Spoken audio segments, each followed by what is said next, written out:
बिस्मिल्लाहिर्रहमानिर्रहीम।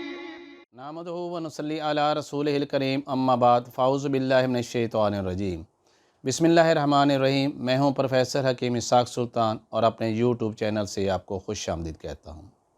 दोस्तों, आज का हमारा टॉपिक है मलेरिया का तारुफ़ और introduction to the malaria. Malaria एक मुतअद्दी और वबाई मर्ज़ है।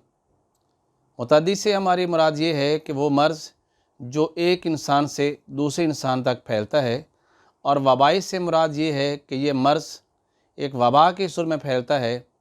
कभी एक गांव में, कभी एक शहर में, कभी मुल्क के तमाम शहरों में, और कभी मुल्क के अलावा दुनिया के कई ममालिक में ये फैलता है।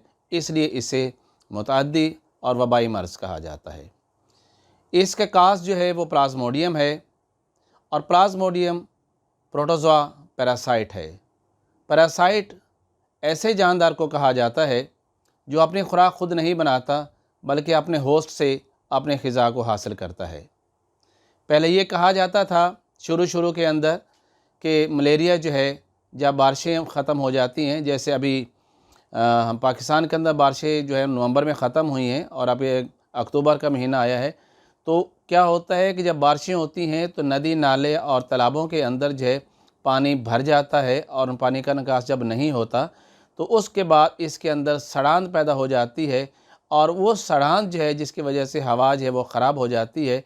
और ये ख्याल किया जाता है था कि मलेरिया इस ख़राब हवा से फैलता है। और इंग्लिश के अंदर मलेरिया का मतलब भी मेल एयर, मेल मीन ख़राब और एयर मीन हवा, यानी ख़राब हवा है। और अगर इसकी प्रेवलेंस के बारे में कहा जाए कि ये किस मुल्क में सबसे ज़्यादा फैलता है, तो ये अफ़्रीका में सबसे ज़्यादा फैलता है, और अफ़्रीका के अंदर ये 90 to 93% फैलता है।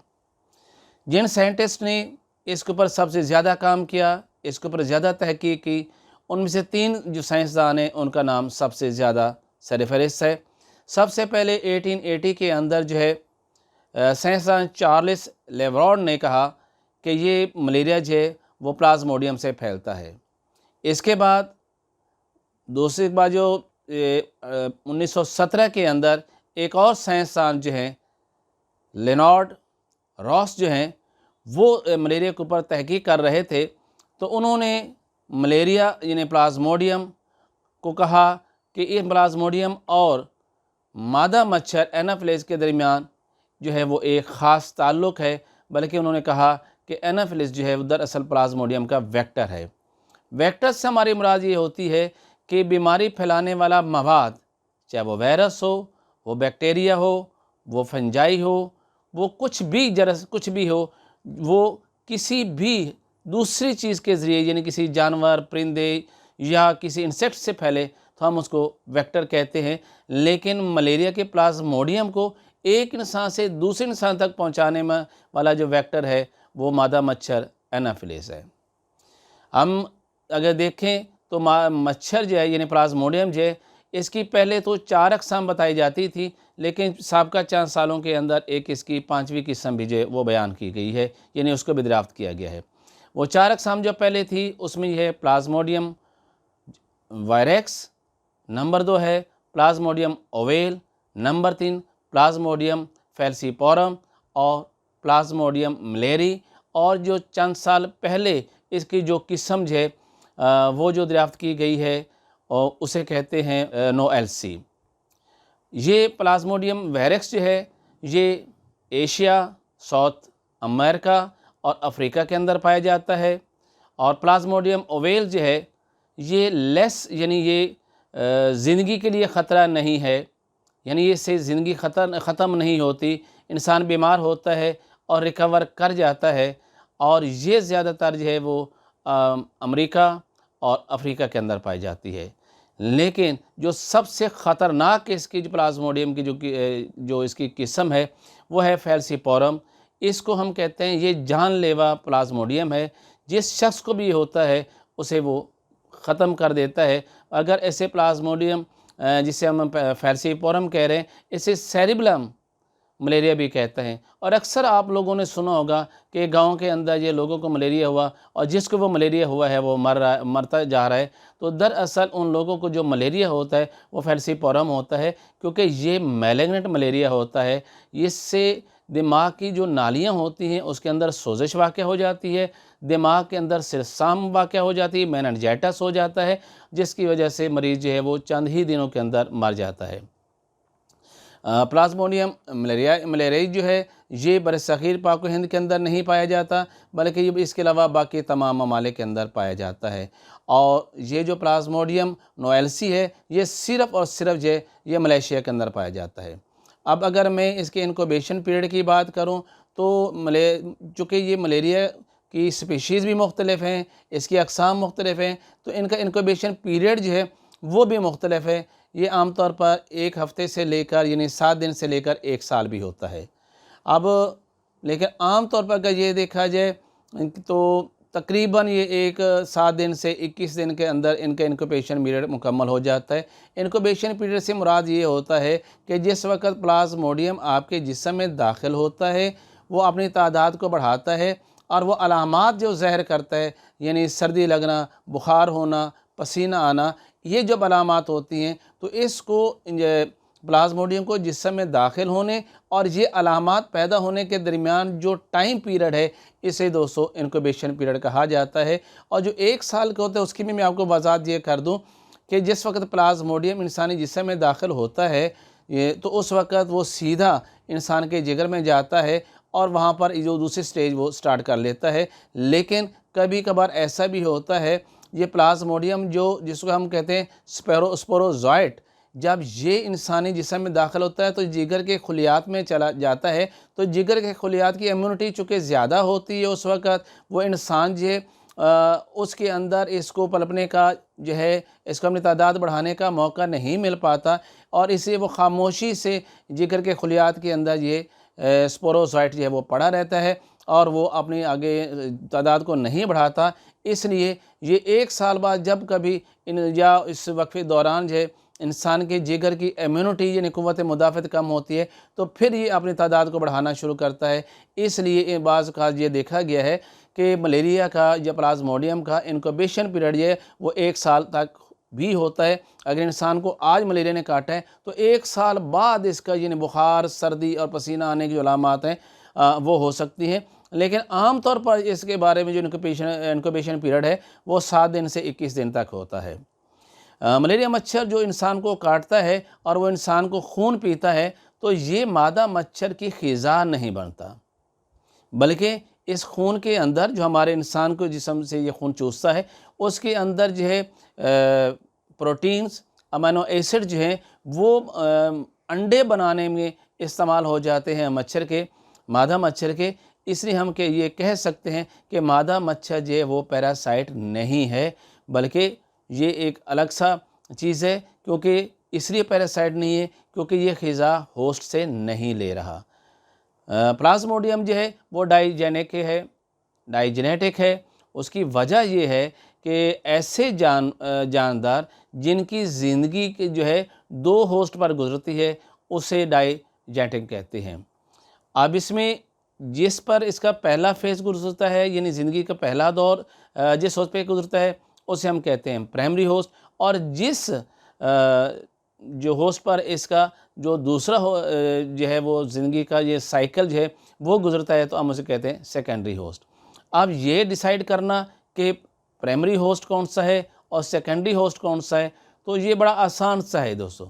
वो होस्ट जिसके अंदर प्लाज्मोडियम अपना सेक्सुअल प्रोडक्शंस करता है उसे प्राइमरी होस्ट कहते हैं। और ये प्लाज्मोडियम का सेक्सुअल प्रोडक्शन जो होता है ये फीमेल एनाफिलिस के अंदर होता है और इसका एसेक्सुअल प्रोडक्शन जो होता है वो हम इंसानों में यानी ह्यूमन में होता है। अगर हम इसकी लाइफ साइकिल के बारे में देखें तो इसकी स्टेज के बारे में देखें तो इसके 3 स्टेज होते हैं। प्लाज्मोडियम के लाइफ साइकिल के 3 स्टेज होते हैं। पहले स्टेज को हम कहते हैं शैज़ोगोनी। इसका मतलब ये होता है मल्टीपल फियन, यहाँ पर जो प्लाज्मोडियम है वो अपनी तादाद को बढ़ाता है और यहाँ पर 2 सेल्स के अंदर ये अपनी तादाद को बढ़ाता है। पहला तो है हेपेटिक सेल्स यानी जिगर के खुलियात के अंदर, और दूसरा जो है वो आरबीसीज के अंदर ये अपनी तादाद को बढ़ाता है। अब इसका नेक्स्ट स्टेज आता है, इसे हम कहते हैं गैमोबोनी। गैमोबोनी से मुराद ये गीमेट फॉर्मेशन, यानी ये इसमें मेल और फीमेल गीमेट्स जो हैं ये बनते हैं। और इसका ये स्टेज जो होता है, ये आधा स्टेज इसका जो है वो इंसान के अंदर मुकम्मल होता है, और आधा स्टेज जो होता है इसका वो जाकर फीमेल मॉस्कीटो जो है एनाफिलिस के अंदर होता है।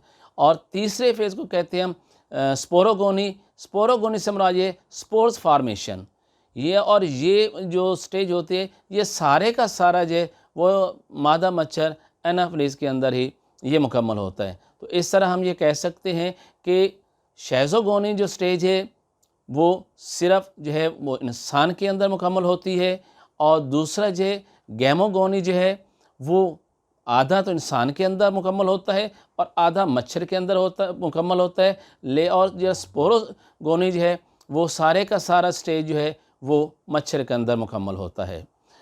इसमें हम देखते हैं कि जिस वक़्त मादा मच्छर इंसान को काटता है तो वो जो स्पोरोज़ोइट हैं वो इंसान के जिस्म में दाखिल कर देता है, और इस स्टेज को हम कहते हैं स्पोरोज़ोट।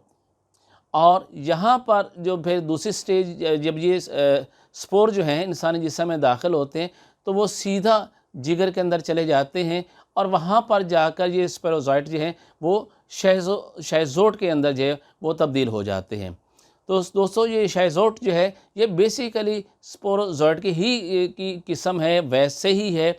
सिर्फ होता ये है कि स्पोरोज़ोइट जो है जब जिगर के खुलियात में जाते हैं तो उस वक़्त ये अपनी तादाद जो है, उस वक़्त इनका जो न्यूक्लियस होता है ये बिल्कुल स्पेंडल शक्ल में होता है, यानी लंबूतरी शक्ल में होता है। लेकिन जब इंसानी जिगर के खुलियात के अंदर ये दाखिल हो जाते हैं तो उस वक़्त ये अपना जो न्यूक्लियस है उसको गोल शक्ल इख्तियार कर लेता है, इसलिए इसको शैज़ोट कहते हैं। तो ये शैज़ोट जो है बेसिकली ये आप समझो कि स्पोर्स ही है। लेकिन एक चीज़ मैं आपको बड़ी क्लियर कर लूँ कि ये जो शैज़ोट जो है इसके अंदर कम अज़ कम 20,000 से 50,000 जो है मीरोज़ोइट होते हैं। मीरोज़ोइट बेसिकली वे छोटे छोटे ये स्पोरोज़ोट्स ही होते हैं, यानी वो जो हमारा जो स्पोरोज़ोट आया था जिगर के खुलियात के अंदर, अब जब उसने मल्टीप्लाई होके बिल्कुल छोटे छोटे जो खुलियात में तब्दील हो गया तो उनको हम ये कहते हैं इब्तदाई खुलियात, इनको हम मीरोज़ोइट कहते हैं। जिस वक्त ये मीरोज़ोइट बालिग हो जाते हैं तो उस वक्त ये जिगर के खुलियात को फाड़ देते हैं और फिर खून में शामिल हो जाते हैं, और वहाँ से फिर ये है वो इनमें से जो खुलियात तो बड़े मीरोज़ोइट जो बड़े होते हैं उसे हम कहते हैं कि ये मैक्रो शैज़ोट, और जो छोटे होते हैं उन्हें हम कहते हैं माइक्रो शैज़ोट।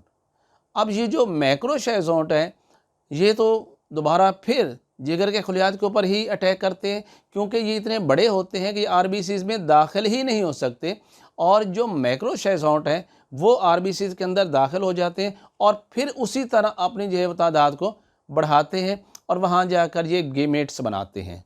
अब ये गीमेट्स जो होते हैं ये जब कोई मादा मच्छर इंसान का खून चूसता है जो इन्फेक्टेड पहले ही हो चुका होता है इससे मलेरिया के से, तो फिर ये गीमेट नार और मादा जो हैं वो मादा मच्छर के पेट के अंदर चले जाते हैं और वहाँ पर जाकर इनके अंदर फर्टिलाइजेशन होती है, वहाँ जाकर ये ज़ायगोट की शक्ल इख्तियार करते हैं, और ये ज़ायगोट जो है वो बाद में फिर छोटे छोटे खुलियात में तब्दील हो जाता है जिसे हम कहते हैं स्पोर्स, और फिर ये स्पोरोज़ोइट बन जाते हैं। और ये फिर जब मादा मच्छर फिर किसी तंदुरुस्त इंसान को काटता है तो ये स्पोरोज़ोइट जो है उस इंसान के अंदर भी दाखिल हो जाते हैं, और इस तरह ये अपना ये सर्कल जो है मुकम्मल करता है। यानी ये अपना ज़िंदगी का सफ़र जो है वो 2 होस्ट में तय करता है, यानी एक तो मादा मच्छर के अंदर और दूसरा इंसान के अंदर करता है। तो ये है इसके मलेरिया के बारे में मुकम्मल मालूमात कि बेसिकली मलेरिया जो है वो एक प्लाज्मोडियम के ज़रिए फैलता है। प्लाज्मोडियम जो है इसके ऊपर जो तहकीक की गई है, इसमें जो 3 साइंसदानों ने सबसे ज़्यादा इसके ऊपर काम किया। सबसे पहले तो 1880 के अंदर में, जैसे मैंने बताया, इसमें चार्ल्स लेब्रॉन ने इसके ऊपर काम किया था और उसने कहा था कि मच्छर जो है मलेरिया फैलने की बुनियादी वजह जो प्लाज्मोडियम है। और उसके बाद जो साइंसदान आए थे, उन्होंने कहा कि मादा मच्छर जो है दरअसल ये प्लाज्मोडियम को फैलाने का वेक्टर होता है, और इस लेनार्ड रॉस उस साइंटिस्ट का नाम था।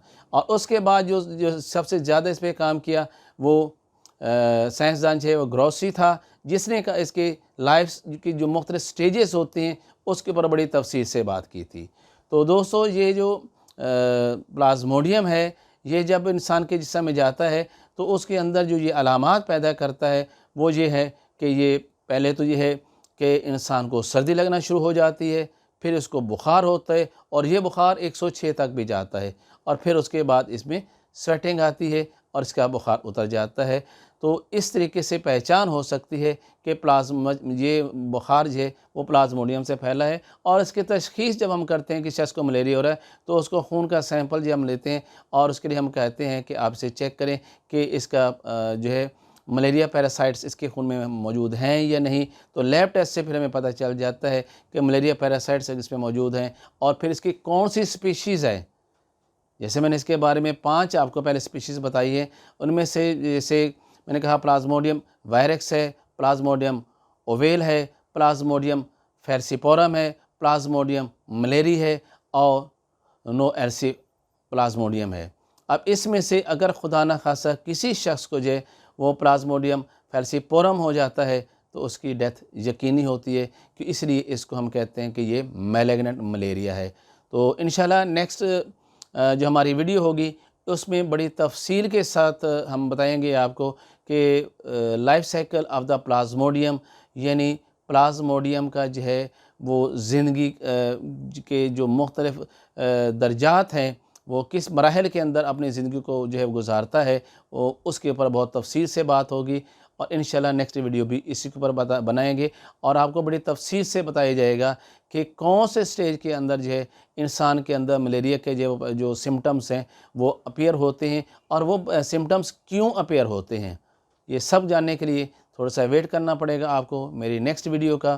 Professor Hakim Ishaq Sultan from Lahore, Pakistan.